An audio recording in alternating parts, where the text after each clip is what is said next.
Le fusil de chasse de Yasushi Inoue, traduit du japonais par Sadamichi Yoko, Sanford Goldstein et Gisèle Bernier. Lu par André Dussolier. J'avais espéré, et je l'ai tenté, vous écrire une lettre dont la lecture, après coup, vous eût incité à goûter l'agrément du vent, la pipe à la bouche. Mais malgré mes efforts, je ne puis, et j'ai déjà gâché nombre de feuillets. Pourtant, je ne m'étais pas attendu à une quelconque difficulté. Je voulais vous exprimer en toute simplicité les sentiments qui m'obsèdent. Et je désirais obtenir votre approbation sur un point. J'ai beaucoup réfléchi à la manière d'aborder le sujet qui m'occupe. Et mes réflexions ont été pour moi comme une sorte de brouillon. Mais sitôt que je prends la plume, tout ce que je veux vous dire fond soudain sur moi en même temps et... Non, ce n'est pas cela. En vérité, toutes sortes de chagrins se précipitent sur moi de toutes parts, telles les vagues blanches d'écume à Ashiya les jours de grand vent. Et ces chagrins me plongent dans la confusion. Il n'empêche, je veux continuer. Cher Josuke, l'avouerai-je.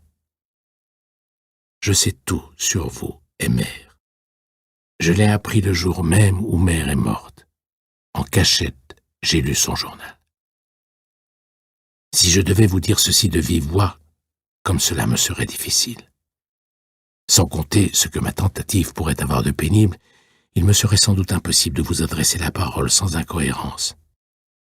Je suis capable en ce moment de m'expliquer uniquement parce que je vous écris. Non que je sois rempli d'effroi ou d'horreur, je ne le suis que de tristesse. Ma langue est paralysée par le chagrin. Par un chagrin qui ne concerne pas seulement mère, ou vous, ou moi, mais qui embrasse toute chose. Le ciel bleu au-dessus de moi, le soleil d'octobre, l'écorce sombre des myrtes, les tiges de bambou balancées par le vent, même l'eau, les pierres et la terre, tout ce qui dans la nature frappe mon regard se colore de tristesse quand j'essaye de parler. Depuis le jour où j'ai lu le journal de mère, j'ai remarqué que la nature changeait de couleur plusieurs fois par jour, et qu'elle en change soudainement, comme à l'instant où le soleil disparaît caché par des nuages.